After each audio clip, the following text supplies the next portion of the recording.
ॐ सहनाववतु सहनौ भुनक्तु सह वीर्यं करवावहै तेजस्विनावधीतमस्तु मा विद्विषावहै। ॐ शान्ति शान्ति शान्तिः। शङ्करं शङ्कराचार्यं केशवं बादरायणं सूत्रभाष्यकृतौ वन्दे भगवन्तौ पुनः पुनः। ईश्वरो गुरुरात्मेति मूर्तिभेदविभागिने व्योमवद्व्याप्तदेहाय दक्षिणामूर्तये नमः। ॐ पार्थाय प्रतिबोधितां भगवता नारायणेन स्वयं व्यासेन ग्रथितां पुराणमुनिना मध्ये महाभारतम् अद्वैतामृतवर्षिणीं भगवतीम् अष्टादशाध्यायिनीम् अम्ब त्वामनुसन्दधामि भगवद् गीते भवद्वेषिणीम्। यं ब्रह्मा वरुणेन्द्ररुद्रमरुतः स्तुन्वन्ति दिव्यैस्तवैः वेदैः साङ्गपदक्रमोपनिषदैः गायन्ति यं सामगाः। ध्यानावस्थिततद्गतेन मनसा पश्यन्ति यं योगिनो यस्यान्तन्न विदुःसुरासुरगणा देवाय तस्मै नमः। यस्यान्तन्न विदुःसुरासुरगणा देवाय तस्मै नमः।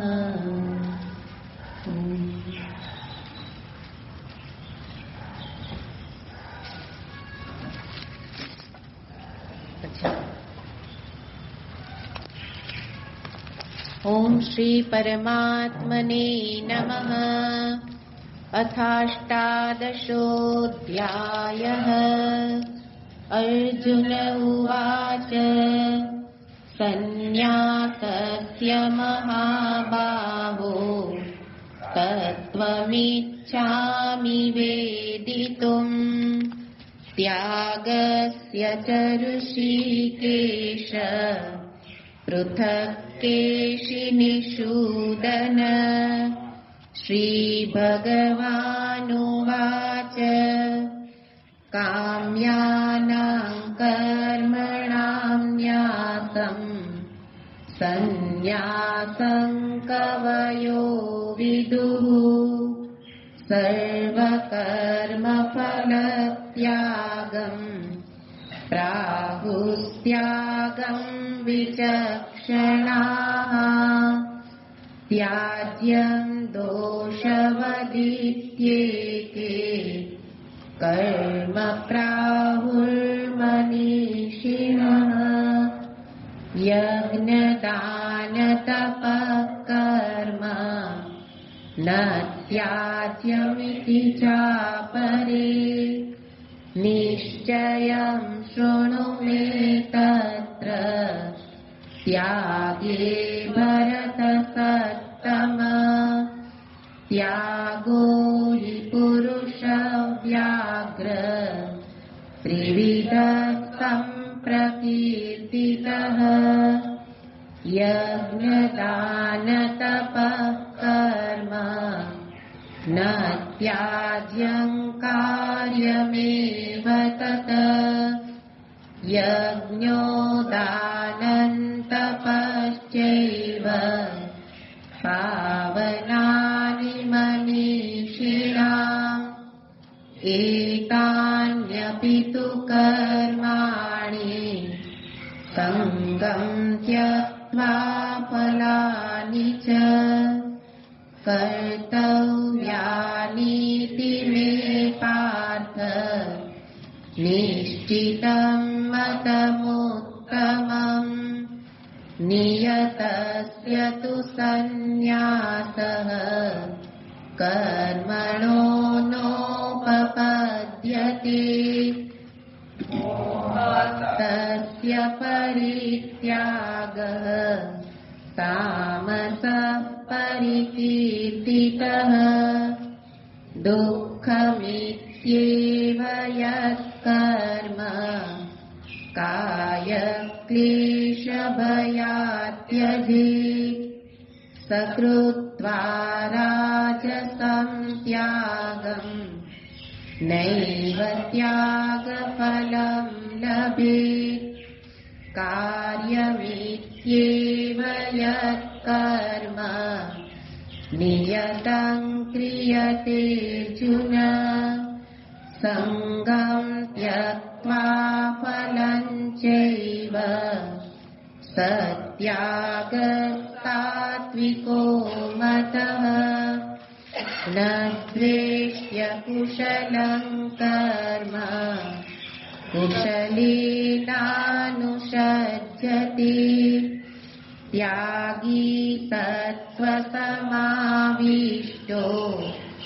मेधावी छिन्न संशयः न हि देहभृता शक्यं त्यक्तुं कर्म शेषतः यस्तु कर्मफलत्यागी त्यागीत्यभिधीयते अनिष्टमिष्टं मिश्रं च त्रिविधं कर्मणः फलम् भवत्यत्यागिनां प्रीत्य न तु सन्न्यासिनां क्वचित् पञ्चैतानि महाबाहो कारणानि निबोध मे सांख्ये कृतान्ते प्रोक्तानि सिद्धये सर्वकर्मणाम्।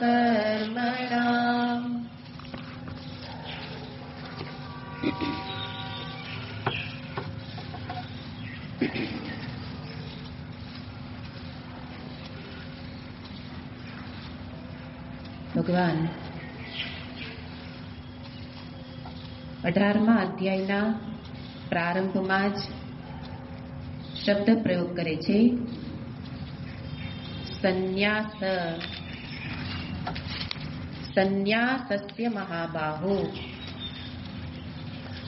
એટલે પ્રારંભમાં પણ સંન્યાસની વાત કરે છે અને એ સંન્યાસ અને ત્યાગ એના તત્વને જાણવાના ઈચ્છુક એવા અર્જુનને બતાવે છે કે વાસ્તવિક સંન્યાસ કયો છે.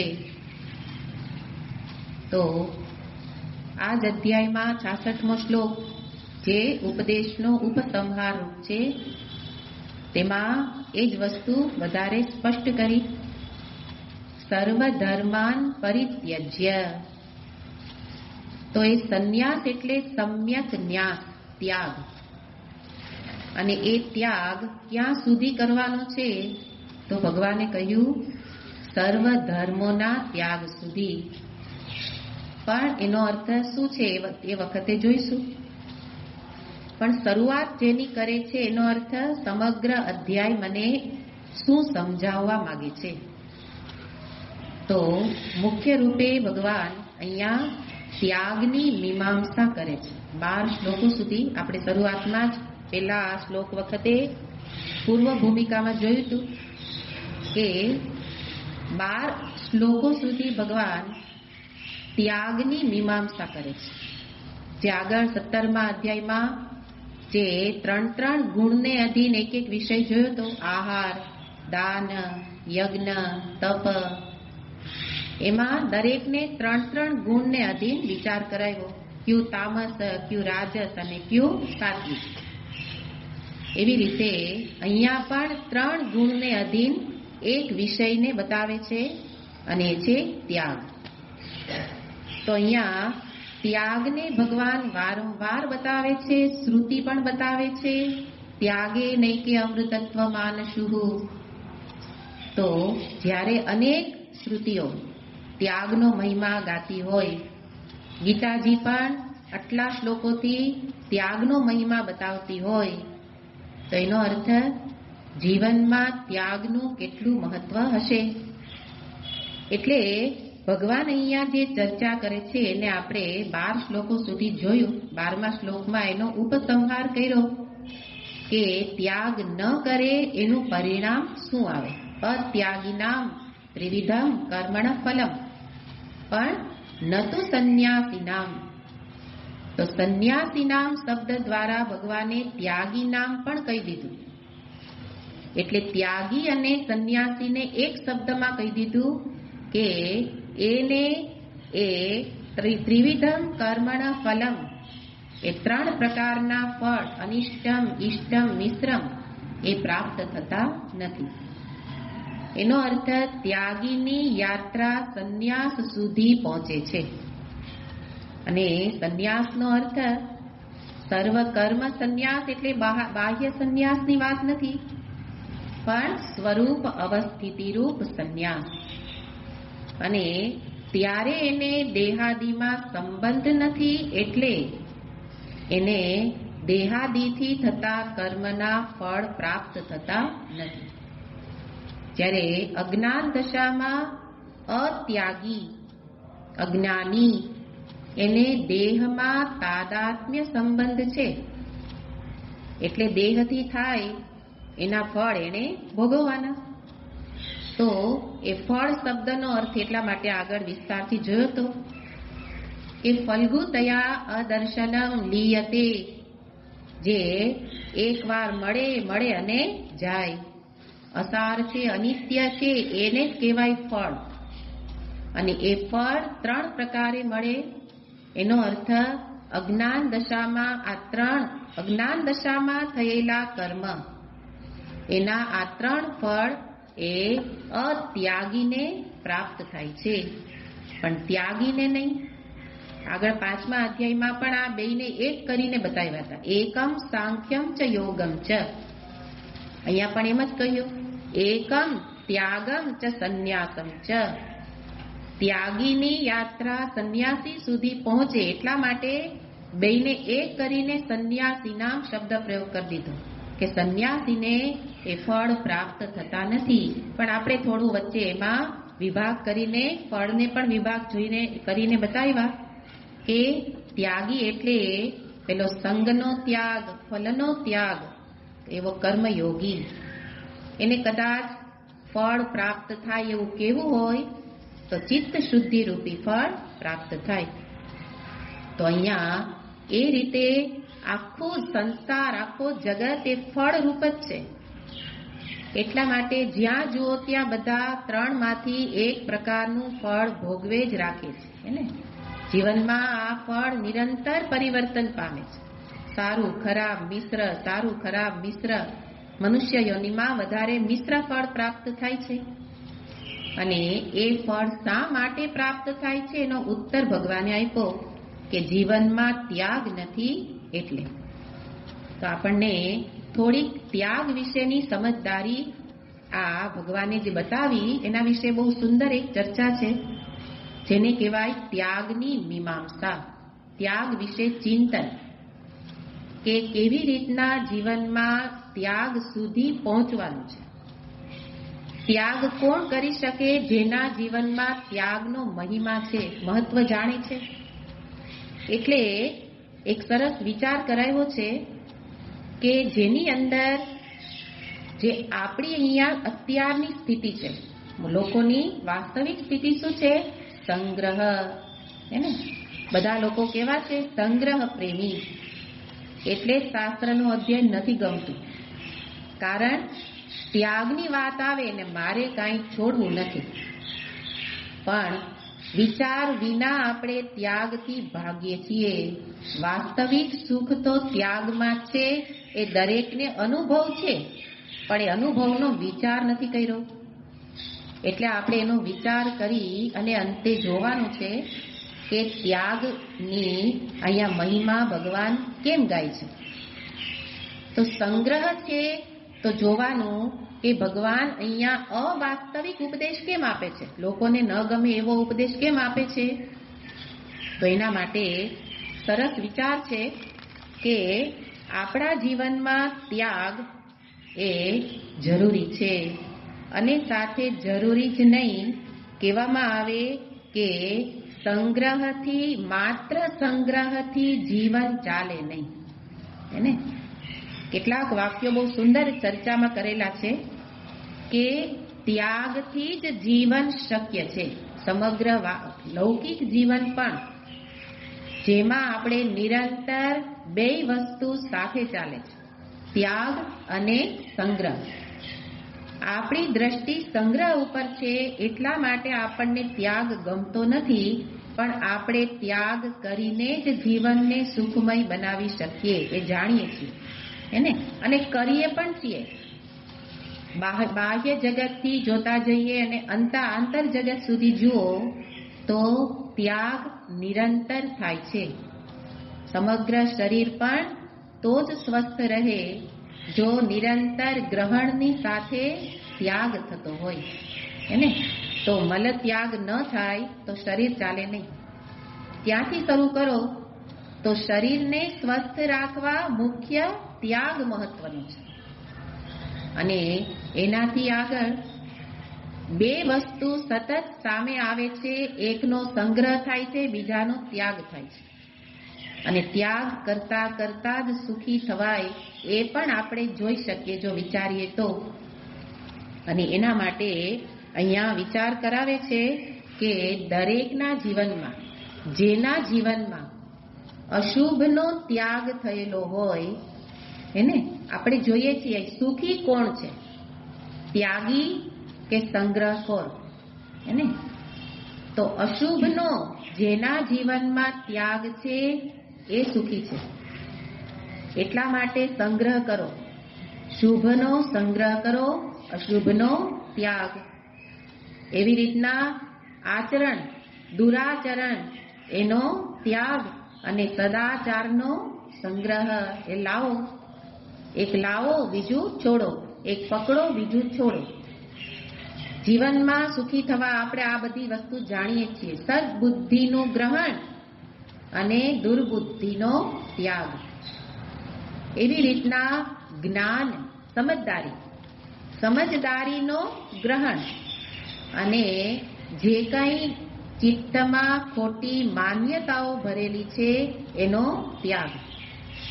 આ સુખી થવાના માટેના વિચાર છે જે આપણે ઉપદેશ વિના પણ જાણી શકીએ. ભલે કરતા ન હોઈએ પણ એટલું તો જાણીએ છીએ કે આ કરવું જરૂરી છે, આ ત્યાગવું જરૂરી છે. અને એવી રીતના સારી આદતોનો ગ્રહણ, સંગ્રહ, ખરાબ આદતોનો ત્યાગ. તો જ્યારે આપણે આ પ્રકારે જીવનમાં જોઈએ કે આ સારી શુભનું ગ્રહણ છે, અશુભનો ત્યાગ છે, તો જ જીવનને સુખમય બનાવી શકાય. ત્યારે સમજાય કે જીવનમાં ત્યાગ કેટલો જરૂરી છે. પછી ભગવાન કે એ ત્યાગ કરી શકાય. એટલા માટે પેલા ગીતાજી સાંભળતા પહેલા બાહ્ય જીવન મારું સદાચારી હોવું જોઈએ. એને દુરાચારનો ત્યાગ કરેલો હોવો જોઈએ, ખરાબ આદતોનો ત્યાગ કરેલો હોવો જોઈએ. દુર્બુદ્ધિનો ત્યાગ કરેલો હોવો જોઈએ, તો જ અંતે અજ્ઞાનનો ત્યાગ થઈ શકે. તો ત્યાગથી સમગ્ર જીવન ચાલે છે. અને એટલે ભગવાન જે કહે છે કે ત્યાગેન એકે અમૃતત્વ, તો અમૃતત્વ એટલે જે પૂર્ણ સુખ એ ત્યાગથી જ મળે. પણ સાથે લઈ લેવાનું કે લૌકિક સુખ, ભૌતિક સુખ પણ ત્યાગથી જ મળે.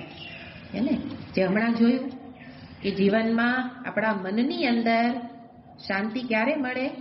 જ્યારે આ બધા ખરાબ આદત, દુરાચાર, દુર્બુદ્ધિ, ખોટી માન્યતાઓ આ બધાનો ત્યાગ કરેલો હશે ત્યારે. પણ જાણીએ છીએ પણ જીવતા નથી. હેને આટલું આપણે ભૌતિક જગતમાં બધા રહેતા જાણીએ છીએ કે આ છોડવા જેવું, ત્યાગ એટલે છોડવા જેવું છે. પણ કરીએ છીએ ઉલટું, કે જે છોડવાનું છે તે છોડતા નથી, અને ન છોડવાનું છોડીએ. એટલે ભગવાને એનું નામ આપ્યું કે એ કેવું છે? તામસ ત્યાગ. મોહાત એટલે અવિવેકને કારણે, અવિચારને કારણે ન છોડવાનું છોડી દે, હેને, અને છોડવાનું ન છોડે. એટલે ત્યાગનો મહિમા ગાય ત્યારે જોઈએ છીએ કે ભૌતિક જગતના સુખ એમાં ઉપદેશ વિના પણ આટલું જાણીએ છીએ કે ત્યાગથી જ સુખ પ્રાપ્ત થાય. અને બે મિત્રોની કોઈ એક ઉદાહરણ લેવામાં આવે કે કોઈ બે મિત્ર, એક મૂર્ખ અને બીજો થોડો સમજદાર, અને એને બંને એક એક હાથમાં, મુઠ્ઠીમાં એક એક વસ્તુ આપવામાં આવી અને બે સાથે ચાલતા જાય છે. એમાં એ જે વસ્તુ હતી એ થોડી કિંમતી હતી. એટલે પેલા મૂર્ખને થયું કે આ હું છોડું નહીં. એટલે આ છોડું નહીં, બે મુઠ્ઠી એને બરાબરની પકડી રાખી. થોડા આગળ ચાલ્યા ત્યાં એને જેમ કે ચાંદી હાથમાં લીધું હતું, આગળ જતા સુવર્ણ પ્રાપ્ત થયું. પેલો કે આ છોડું નહીં, સુવર્ણ પકડું પણ આ ન છોડું. જ્યારે પેલો વ્યક્તિ, બીજો સમજદાર મિત્ર, એને શું કર્યું? એ ટુકડો ત્યાં મૂકી દીધો, સુવર્ણનો ટુકડો લઈ લીધો. પેલો વ્યક્તિ, બીજો મૂર્ખ મિત્ર, એ આગળ જાય, જેમ જેમ કિંમતી વસ્તુઓ મળે એમ એમ ભેગી કરતો જાય, અને પેલો શું કરે? જૂનું છે છોડતો જાય, નવું છે ગ્રહણ કરતો જાય. ત્યારે અંતે જ્યારે સોના મોહરો સુધી પહોંચ્યો, એને હીરા માણેક ઘણું બધું કિંમતી છે, તો એમાંથી પેલાની મુઠ્ઠી ભરાઈ ગઈ. એટલે જ્યારે અતિશય કિંમતી વસ્તુ મળી તો એ લઈ ન શક્યો, કારણ ઓલું છોડવું નથી, પકડેલું છોડવું નથી, અને નવું નવું મુઠ્ઠીમાં પકડવું છે. એટલે પેલા વ્યક્તિએ, સમજદારે બધું છોડી દીધું હતું, માટે એને અંતે જે અતિશય કિંમતી વસ્તુ હતી, ઉચ્ચતમ વસ્તુ, એને પકડી લીધી અને બીજું બધું છોડી દીધું. એવું જ આપણા બધાના જીવનનું છે કે બધું જ પકડી રાખવું છે અને નવું નવું ભેગું કરતા જવું છે. પછી પકડાય નહીં એટલે શું થાય? તો કે આપણે જે અંતે જે ઉચ્ચતમ છે એને જ પેલા છોડી દે, એ હવે લઈશ નહીં, કારણ કે હવે મુઠ્ઠીમાં જગ્યા નથી. પણ બુદ્ધિમાન કોણ છે? કે તુચ્છ વસ્તુને છોડી દે અને જે ઉચ્ચતમ છે એને પકડે. આ છે ત્યાગનો મહિમા. એને કે જે પેલો સમજદાર વ્યક્તિ છે એ ત્યાગી છે. શું ત્યાગ કર્યો? તુચ્છ વસ્તુનો ત્યાગ કર્યો. પકડવાનું આગળ બે ચાલે છે, સંગ્રહ, એટલે એને પકડ્યું પણ ખરા, પણ એને ઉચ્ચતમ વસ્તુ, કિંમતી વસ્તુ તો જ પ્રાપ્ત થાય જો તુચ્છ વસ્તુને છોડીએ. એ વસ્તુ અહીંયા ભગવાન બતાવે છે કે આ પ્રકારે સંગ્રહથી શું મળ્યું અને ત્યાગથી શું મળ્યું, આપણે એના ઉપરથી આપણે કોને પકડીએ છીએ અને કોને છોડીએ છીએ, કોના માટે કોને છોડીએ છીએ. પોતાના જીવનમાં આ વિચાર માટેનો આ વિચાર છે કે ત્યાગ કોનો કરીએ છીએ. તો વાસ્તવમાં જુઓ તો બીજા મૂર્ખ મિત્ર જેવી આપણી સ્થિતિ છે કે આપણે જગતની તુચ્છ વસ્તુ માટે પરમાત્મા જેવી કિંમતી વસ્તુને છોડી દઈએ. તો કે ના, અમે એવું ન કરીએ, પણ આપણે સત્સંગની જ વાત કરો કે સત્સંગમાં ક્યારે આવીએ ને ક્યારે જઈએ, હે ને? જગતમાં બધું બરાબર છે, પકડાયેલું છે, તો પછી આપણે આવીએ, પણ એને છોડીને ન આવીએ. એટલે એને છોડવાની એને છોડવાની ઈચ્છા નથી. અને પેલા મૂર્ખ મિત્રની જેમ સાથે પરમાત્મા પણ જોઈએ તો કે મુઠ્ઠીમાં જગ્યા જ નથી, એને એટલે તો કે કોને છોડું? ભગવાનને છોડી દો. કારણ અત્યારે મને આ બધા સુખ આપે છે. ભગવાન કે એ તો ફલરૂપ છે. ફલમ એટલે તો લયમ દર્શનમ ગચ્છતિ, એ જતા રહેશે ત્યારે, તો કે ત્યારે તારી પાસે આવી, પણ ત્યારે આવવાની ઈચ્છા થાય નહીં. એટલા માટે કોના માટે શું છોડીએ છીએ? મારા જીવનમાં ઉચ્ચતમ વસ્તુ કઈ છે, ન્યૂન કઈ છે, હે ને? જેમ કે આપણે સૈનિકનું ઉદાહરણ લઈએ કે જે દેશ માટે પ્રાણ છોડી દે, હે ને, તો આપણે એને સલામ ભરીએ. કારણ કે એના માટે દેશ શ્રેષ્ઠ છે. ખરેખર પ્રાણ શ્રેષ્ઠ છે, પણ પ્રાણનું બલિદાન આપી શકે કારણ કે દેશની રક્ષા માટે. જ્યારે બીજો એનાથી ઉલટું કરે, એના માટે પ્રાણ મહત્વના છે એટલે દેશને છોડી દે. ગદ્દાર જેને કહેવાય છે ને, કે જે પ્રાણ બચાવવા માટે પોતાના દેશની લીલામી કરી આવે. તો એ પ્રકારે બે ચરિત્રને સામે રાખો તો ખબર પડે કે ઉચ્ચતમ વસ્તુ માટે ન્યૂનનો ત્યાગ કરનારો જ એ આગળ જતા ભગવત પ્રાપ્તિ સુધી પહોંચી શકે. એટલે જીવનમાં આ ત્યાગ કોનો, એ વસ્તુનો વિચાર ભગવાન કરાવે છે. કારણ કે ત્યાગ વિના જીવન ચાલે નહીં, તો ત્યાગ કરવાનો જ છે. તો પછી કેવી રીતે કોનો ત્યાગ કરું? બે મિત્રના દ્રષ્ટાંતથી જોતા રહેવાનું. અને એ રીતે જીવનમાં હવે બહારથી શરૂ કરતા જઈએ. પેલા તો જોયું કે ત્યાગનો મહિમા છે, ત્યાગ જરૂરી છે, આ તો નિશ્ચય કર્યો ને. એટલા માટે એક વાક્ય લખી રાખવું પડે, ત્યાગ વિના જીવન ચાલે નહીં, એને. તો હવે વિચારવાનું કે ત્યાગ તો કરવાનો જ છે, તો હવે બહારથી શરૂ કરવાનું કે જે આગળથી વિચાર કર્યો, સદાચાર ગ્રહણ કરું, દુરાચાર છોડું, એને દુર્બુદ્ધિ છોડું, એ રીતે ખરાબ આદતો છોડું, ખરાબ ચિંતન છોડું, નિંદા છોડું, એને દુર્ગુણો છોડું. તો આ બાહ્ય જીવન વ્યવસ્થિત બનાવવા પેલા આ ત્યાગ.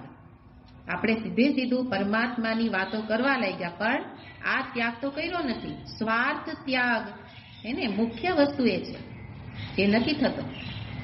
પરમાર્થ અને સ્વાર્થ, પેલા સૈનિકના જેમ જુઓ કે મારા માટે શું શ્રેષ્ઠ છે, તો મોટા ભાગે સ્વાર્થ જ શ્રેષ્ઠ થઈ જાય. સ્વાર્થ માટે પરમાર્થનો ત્યાગ કરી દઈએ છીએ, એને. અને પછી શું કરવું છે? પરમાત્માની પ્રાપ્તિ. શક્ય જ નથી. એટલે ત્યાગની મીમાંસા, વિચાર કરવો પડે કે કોનો ત્યાગ જીવનમાં કરવાનો. તો પેલા બાહ્ય જીવનમાં આ બધી વસ્તુમાં મૂળભૂત છે સ્વાર્થ, એને. દુરાચાર કેમ કર્યો? સ્વાર્થ પૂર્તિ માટે. દુર્ગુણ કેમ આવ્યા? સ્વાર્થ પૂર્તિ માટે. કામનાનો ત્યાગ કેમ ન થયો? સ્વાર્થી માટે. તો ભગવાન વારંવાર સ્વાર્થ ઉપર પ્રહાર કરે છે, અને એટલા માટે પહેલો જ ત્યાગ સ્વાર્થનો. અને ત્યારે પરમાર્થી પેલા તો હું બાહ્ય જીવનમાં બનું, એને. બીજાને મદદરૂપ થવાની ભાવના, આ તો પેલા કેળવવી પડશે. નહીતર અહમ બ્રહ્મ સુધી વાતો કરી દેશું, પરમાર્થી મદદરૂપ તો કોઈ થતા નથી, એને. સ્વાર્થી છીએ તો સ્વાર્થી છીએ ક્યું? એ કોનો ત્યાગ એને કર્યો? તો પછી અંતે ઉપાધિમાંથી અહમભાવની તો વસ્તુ જ બાદ, એ તો થઈ જ ન શકે, ખાલી વાતો થશે. એટલે અહીંયા વિચાર કર્યો આપણે. આજનો વિષય એટલે લીધો કારણ કે ત્યાગનો ટોપિક તો પૂરો થઈ ગયો, પણ કોનો ત્યાગ એ તો ખબર નથી. આ તો બધા અધ્યાય, ત્રણેય અધ્યાય 16, 17, 18, એ તો મને કરવાનું કે છે, ખાલી જાણવાનું નથી. એટલે આપણે જોયું બાહ્ય જીવન પેલા સદાચારી, એને પરમાર્થી સેવા પરાયણ બને, પછી જ આ ચિંતન મને સહાયક બને, પછી જ આગળ જતા સાત્વિક ત્યાગ સુધી હું પહોંચી શકું. અને સાત્વિક ત્યાગ ભગવાને બતાવ્યો ફલમ સંગમ. ત્યારે એ થઈ શકશે. એટલા માટે અહીંયા એક વસ્તુ અહીંયા નિશ્ચય કર્યો કે મારા ચિત્તની જે આ કૂપમંડુક સ્થિતિ છે એને છીછરી સ્થિતિ, એમાંથી પેલા બહાર આવવું, એનો ત્યાગ કરું. અને ત્યારે શું થશે? ત્યારે સાચી સમજ મળી કે કોનું ગ્રહણ, કોનો ત્યાગ, શું ગ્રાહ્ય છે, શું ત્યાજ્ય છે. અને એવી રીતના પેલા શ્લોકમાં કીધું છે ને કે પેલા એક પોતાના પેલા સ્વાર્થનો ત્યાગ કોના માટે કરે? કુટુંબ માટે. કુટુંબનો ત્યાગ કોના માટે કરે? મારા ગામ માટે. ગામનો ત્યાગ કોના માટે કરે? મારા રાજ્ય માટે. રાજ્યનો ત્યાગ મારા દેશ માટે. અને પછી એ દેશનો ત્યાગ જ્યારે આત્મતત્વ પરમાત્માની પ્રાપ્તિનો ઈચ્છુક જિજ્ઞાસુ થઈ ગયો ત્યારે એને બીજો બધો ત્યાગ કરવાની છૂટ.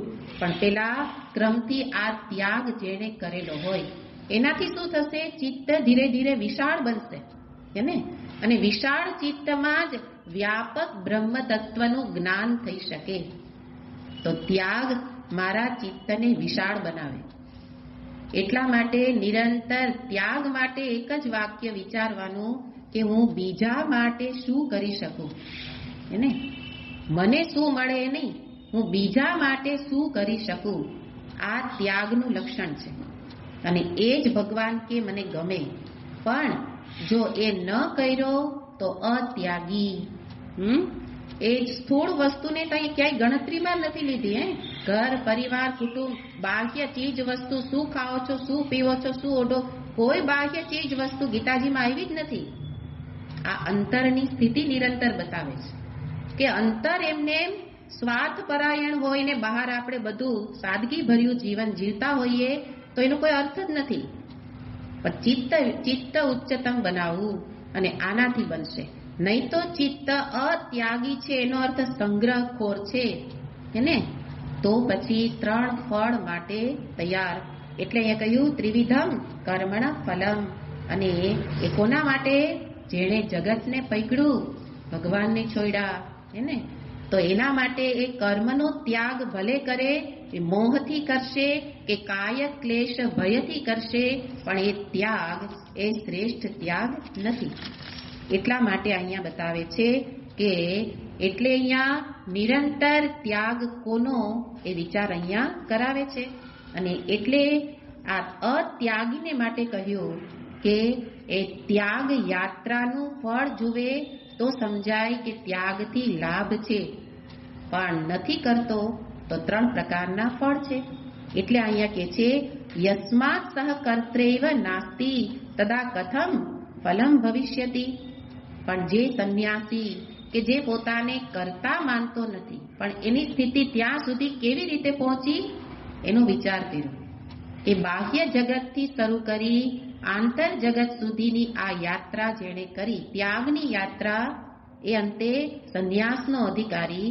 અને એના માટે પોતે પોતાને જ્ઞાનને કારણે, સ્વરૂપ જ્ઞાનને કારણે, સ્વરૂપ અવસ્થિતિને કારણે કરતા સમજતો નથી. એટલા માટે એ કેવી રીતે ભોગતા બને એનો અર્થ એને ફળ પ્રાપ્ત થતું નથી. તો એ ગુણાતીતને અહીંયા 2 રીતે, તો 2 વસ્તુ બતાવી, અત્યાગી અને સંન્યાસી. એટલે અહીંયા આ વસ્તુને વારંવાર વિચારવા માટે કહે છે કે સંન્યાસીના ફલમ ન ભવતી.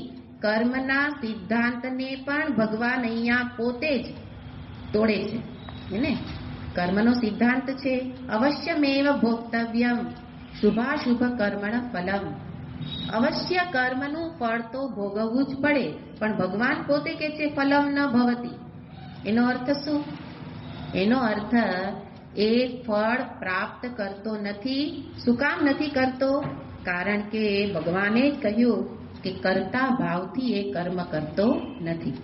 અને એટલે અહીંયા જે 2 વ્યક્તિનું વ્યક્તિત્વની ચર્ચા કરી એમાંથી હવે પોતાના જીવનમાં જોવાનું કે યાત્રા કેવી રીતના ક્યાંથી શરૂ કરવાની છે. હંમેશા આંતરયાત્રા એ બહારથી શરૂ કરવાની. સીધી આંતરયાત્રા આંખ બંધ કરીને નહીં થાય ને. આંખ બંધ પણ કોની થશે? જેનું જીવન બાહ્ય રીતે વ્યવસ્થિત ચાલતું હશે. નહીં તો આંખ બંધ કરીને અંદર સંસાર ઉભો થશે. એટલે બહાર સુવ્યવસ્થિત જીવન, એટલે બહારથી આપણે શરૂ કર્યું. ત્યાગ કોનો? અને ત્યાં સુધીનો ત્યાગ. અને ત્યારે એ કેવો છે? તો કે એ સંન્યાસી, એનો અર્થ ચિત્તની એવી દ્રષ્ટિ પ્રાપ્ત થઈ ગઈ, પરમાત્મ દ્રષ્ટિ, કે જેના માટે હવે કેવું છે? તો કે છે એ બે પ્રકારની વ્યક્તિ, જેને અહીંયા જે કહ્યું એને બીજા બે શ્લોકોમાં, અહીંયા નહીં પણ અલગ જગ્યામાં, એકને વિમૂઢાત્મા કહે છે, એકને બુદ્ધિમાન કહે છે. યો મામેવમ સમ્મૂઢો જાનાતિ પુરુષોત્તમ, એને સહબુદ્ધિમાન મનુષ્યેષુ, સહબુદ્ધિમાન મનુષ્યેષુ, જે સર્વ મનુષ્યોમાં બુદ્ધિમાન છે. કોણ? જે મને પુરુષોત્તમ રૂપે જાણે. તો બે શ્લોકો અલગ અલગ છે, પણ બુદ્ધિમાનની વ્યાખ્યા એ રીતે કરી. અને એનાથી ઉલટું, ત્યાગ નથી કરતો અત્યાગી, એને પણ કહ્યું વિમૂઢાત્મા. એક બુદ્ધિમાન, બીજો વિમૂઢાત્મા. પ્રકૃતે ક્રિયમાણાની ગુણૈ કર્માણી સર્વશઃ, અહંકાર વિમૂઢાત્મા, કર્તા અહમિતિ મન્યતે. એક કર્તા નથી માનતો તો એને ફળ પ્રાપ્ત નથી થતું.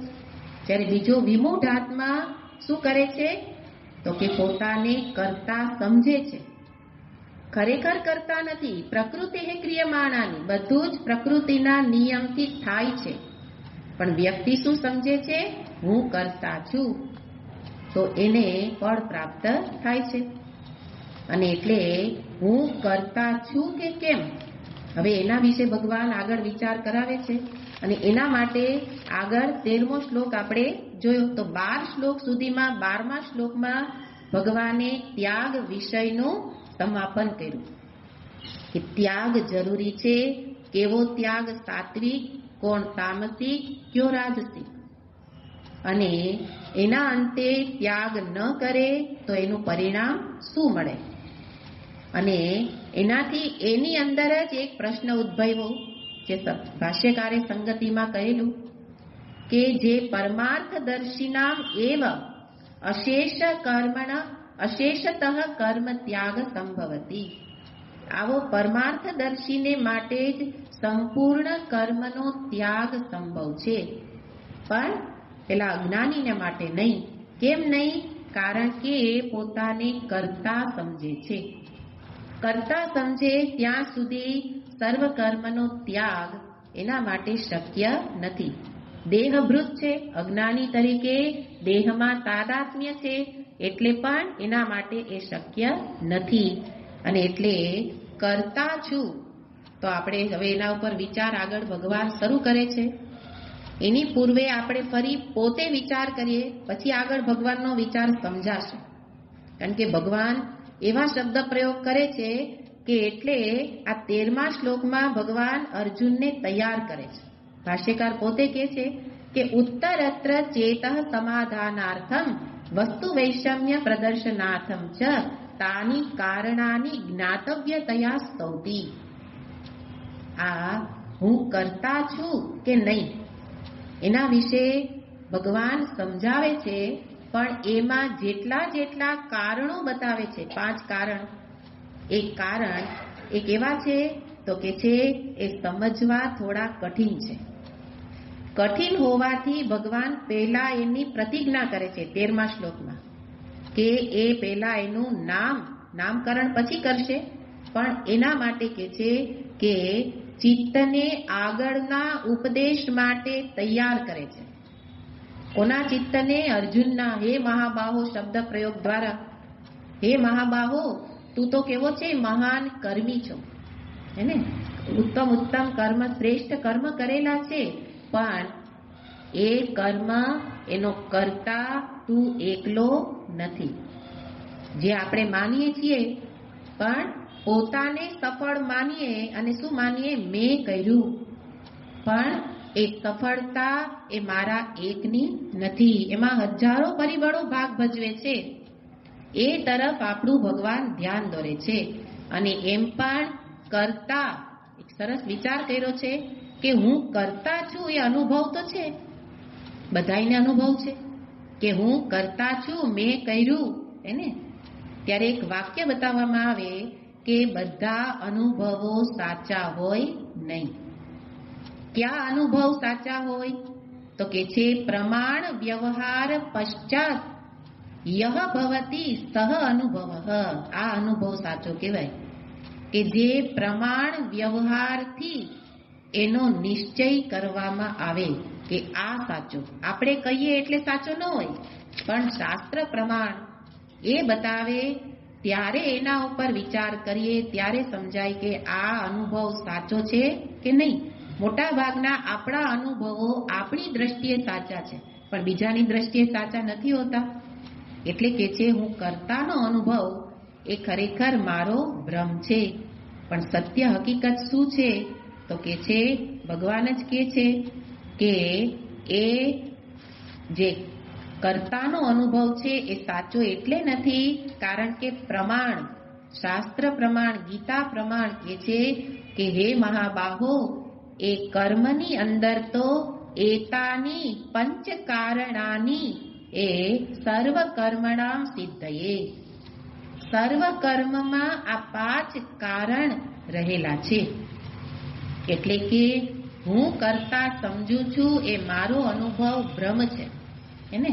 જેમ કે રજ્જુમાં મેં સર્પ જોયો તો આપણે કહીએ નહીં મેં જોયો એટલે સાચો જ હોય, પણ રજ્જુમાં સર્પ ખરેખર હતો નહીં. એટલે આપણે એને અનુભવ કીધો પણ અનુભવ મારી દ્રષ્ટિએ છે એટલે એ સાચું નહોતો. સાચું કોણ હતું? રજ્જુ. ક્યારે ખબર પડી? પ્રમાણ વ્યવહાર કર્યો ત્યારે. બરાબર આંખેથી જોયું, અજવાળું કર્યું ત્યારે દેખાયું કે આ તો દોરડી પડી હતી. ત્યારે પોતે જ પોતાના અનુભવને નકારવો પડે કે હા મેં કહ્યું પણ એ સાચું નહોતું. એવી રીતના અહીંયા પ્રમાણ સાથે ભગવાન બતાવે છે. એટલે આપણે સ્વીકારવું પડે કે આ હું કરતાનો અનુભવ સાચો નથી. અને એની અંદર ભગવાન કહે છે કે આ સમજદારી પ્રાપ્ત કર. હે મહાબાહુ શબ્દ દ્વારા ભગવાન બતાવે છે કે તે ઘણી સફળતાઓ મેળવી એને, ઘણી બધી સફળતાઓ મેળવી, પણ એ સફળતા મેળવવામાં તારું કર્તૃત્વ હતું, મેં મેળવી. પણ ખરેખર સાચી સફળતા કઈ છે? આ 5 કારણ એમાં હતા એ સમજદારી. આ સમજદારી મેળવવી એ સાચી સફળતા છે. ને તો બીજી બહારની સફળતા તો અભિમાન દ્રઢ કરશે, પણ સાચી સફળતા એ છે સમજદારી મેળવવી એ જીવનની સાચી સફળતા. એટલા માટે એટલે ઇંગ્લિશમાં કે એચિવમેન્ટ એટલે સફળતા કઈ છે? અન્ડરસ્ટેન્ડિંગ. સમજદારી મેળવવી એ સફળતા. અને એ સમજદારી ભગવાન અહીંયા અર્જુનને આપે છે અને અર્જુનના માધ્યમથી આપણને કહે છે કે આ વાત ભગવાન જો કહે છે કે કીધું ને પ્રમાણ વ્યવહારથી પહેલા સાબિત થવું જોઈએ પછી એ સાચું કહેવાય. તો ભગવાન પણ પ્રમાણ લઈ આવ્યા. નહીં તો કહેશે કે જેમ મેં કીધું એ ખોટું, ભગવાન તમે કહો છો એ ખોટું હે ને. હું મારા અનુભવથી કહું છું હું કરતા છું, ભગવાન કહે છે ના તું કરતા નથી. તો વચ્ચે પ્રમાણને લઈ આવ્યા કે હું કહું છું એ સાચું નહીં, તું કહે છે એ સાચું નહીં. પ્રમાણ વ્યવહારથી સાબિત થાય એ સાચું. અને પ્રમાણ કોણ છે? કૃતાંતે સાંખ્યે ને કૃતમ અંતઃ, કૃતમ કર્મ. જે કઈ કૃતમનો અર્થ કર્મ, અને એ જેમાં જેનો અંત એટલે પરિસમાપ્તિ થઈ જાય એ જે સાંખ્ય એટલે વેદાંત શાસ્ત્ર. સાંખ્યનો અર્થ આમ તો સાંખ્ય શાસ્ત્ર છે, પણ અહીંયા સાંખ્યનો અર્થ વેદાંત કેમ કર્યો? ભાષ્યકારે એનો ત્યાં અર્થ બતાવેલો છે સમ્યક રૂપેણ અનેન ઇતિ સાંખ્ય. સમ્યક રૂપેણ જેની અંદર યુક્તિયુક્ત રીતે એટલે કે વિચારપૂર્વક સમજાવવામાં આવે એને એનું નામ અહીંયા શું કીધું? સાંખ્ય.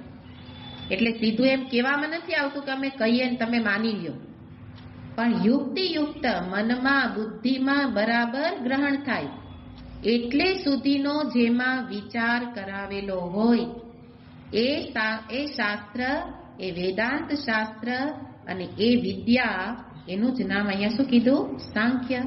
અને વિદ્યા કેવી છે? કૃતાંત. કૃતાંત એટલે જે વિદ્યામાં કર્મનો અંત, કર્મની પરિસમાપ્તિ થઈ જાય. એટલે કે એ વિદ્યામાં પછી કર્મ રહેતા નથી.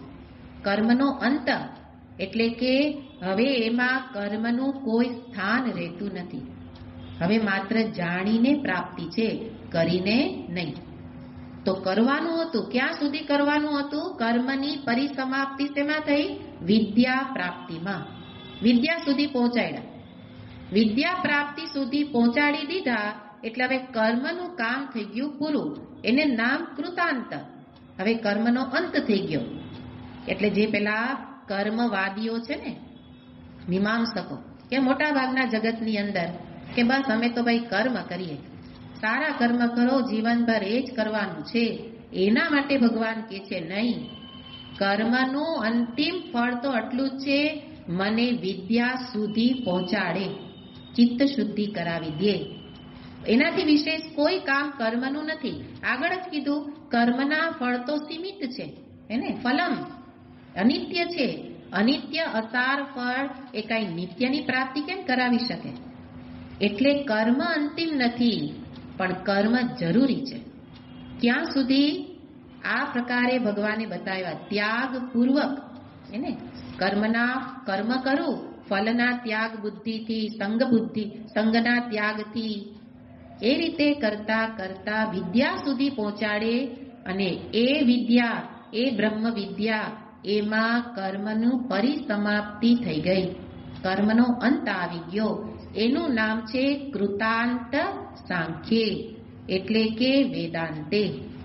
એવા વેદાંત શાસ્ત્રમાં ભગવાન કહે છે કે આ 5 પરિબળો બતાવવામાં આવ્યા છે. એને ભગવાન પણ પોતાની વાતને પ્રમાણ સિદ્ધ બતાવે.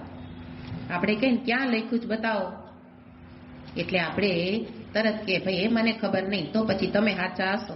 એને પણ ક્યાં લખ્યું છે? આપણે કદાચ વેદ શાસ્ત્ર નથી જાણતા, પણ ભગવાનની ગીતાજીને તો જાણીએ ને. એમાં લખ્યું છે, એમાં લખ્યું છે. તો એની વાત બધી ક્યાં લખી છે?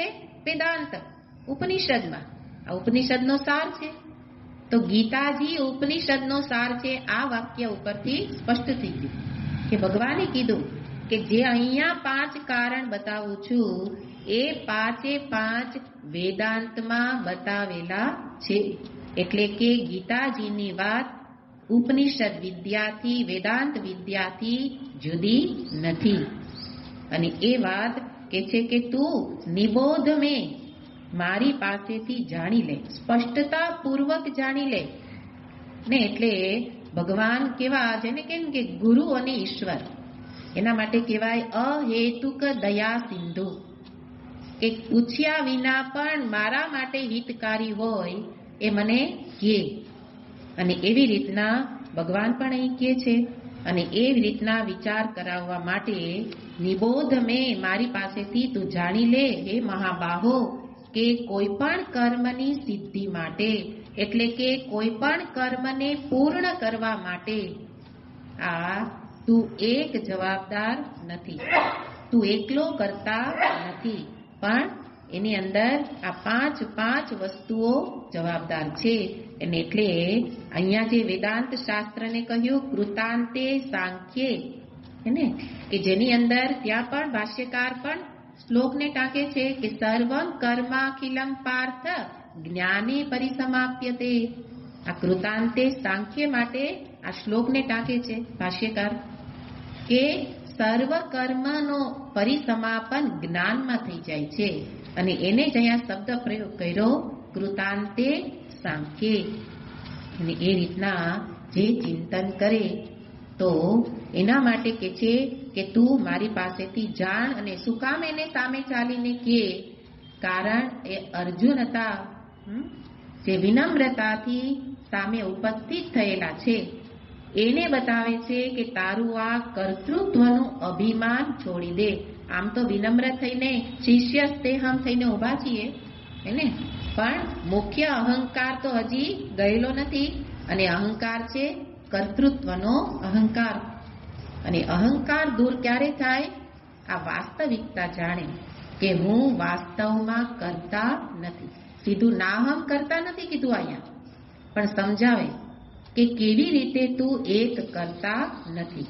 એવી રીતે અહીંયા વિચાર કરાવે છે કે જેની અંદર આપણને જ્યાં ને ત્યાં આપણને માલિકી કરવાની આદત પડી છે, તો ભગવાન કહે કે બધે માલિકી કરમાં બધુંય તારું નથી. હે ને? નહીં તો કે અમારા બાપ દાદાનું ઓલું હતું, ખેતર હતું, અને હવે તમે બળદ બાંધો એટલે બળદ એ અમારો.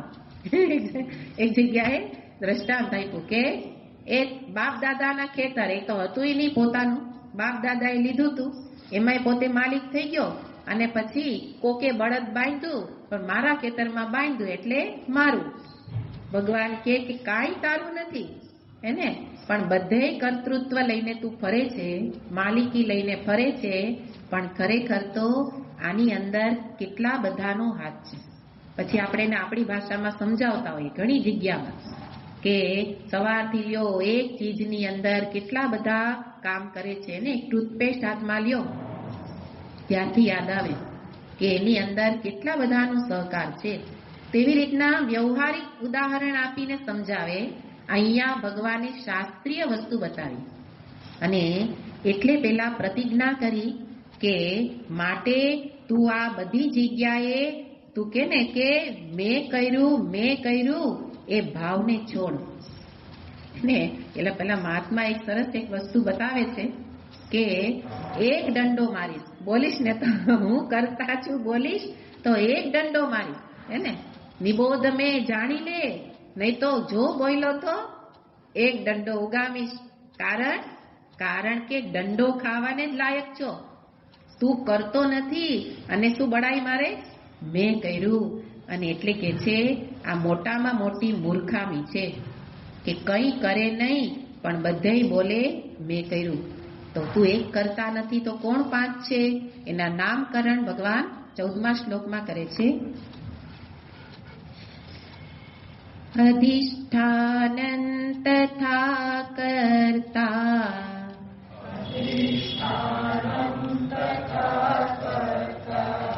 કरणं ચ પૃથગ્વિધम्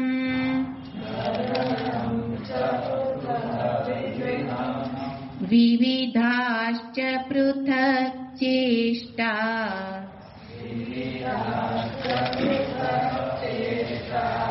દૈવં ચૈવાત્ર પંચમम्.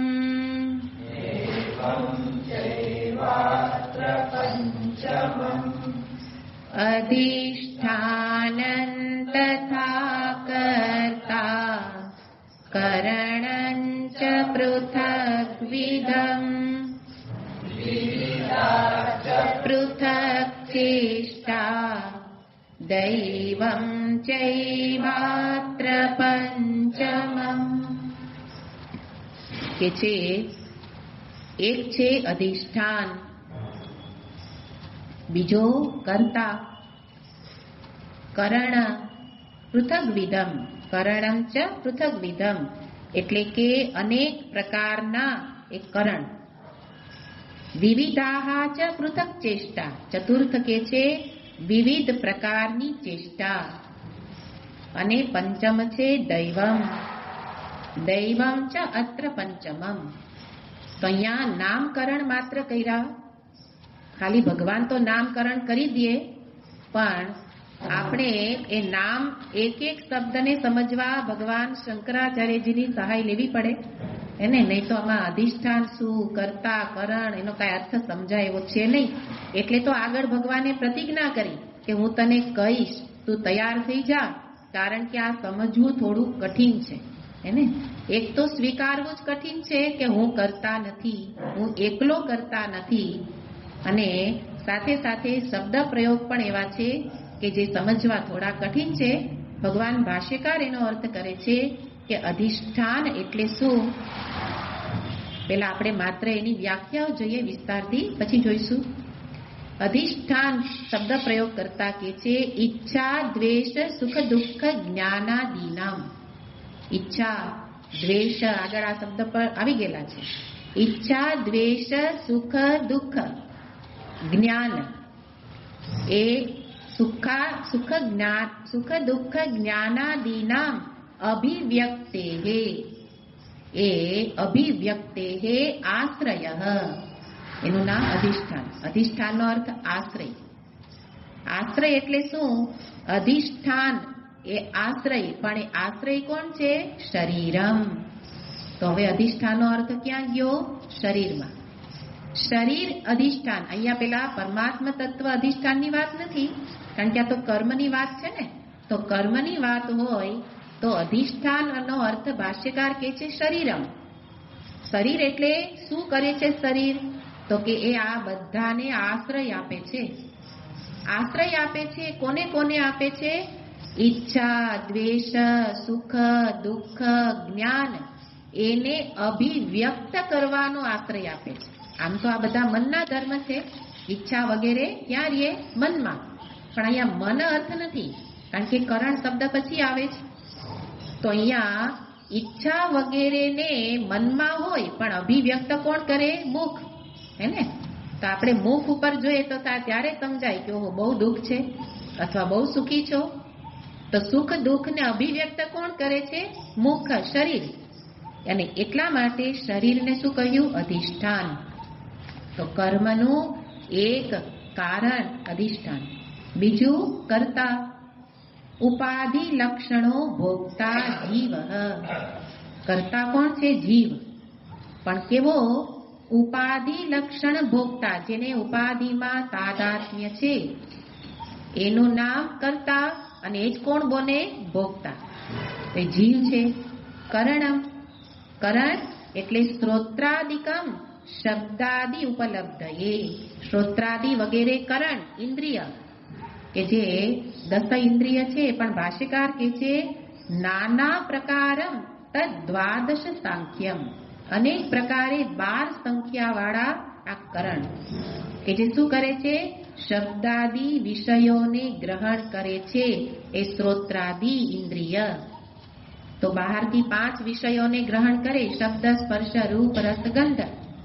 તો એ 5 જ્ઞાનેન્દ્રિય હે ને. પણ 12 કેવી રીતે? આગળ પછી 12 કરણ વિશે વિસ્તારથી જોઈશું. પણ કરણનો અર્થ અહીંયા કીધું ને પૃથક વિધ. પૃથક વિધ કરણ, એનો અર્થ અનેક પ્રકારના કરણ.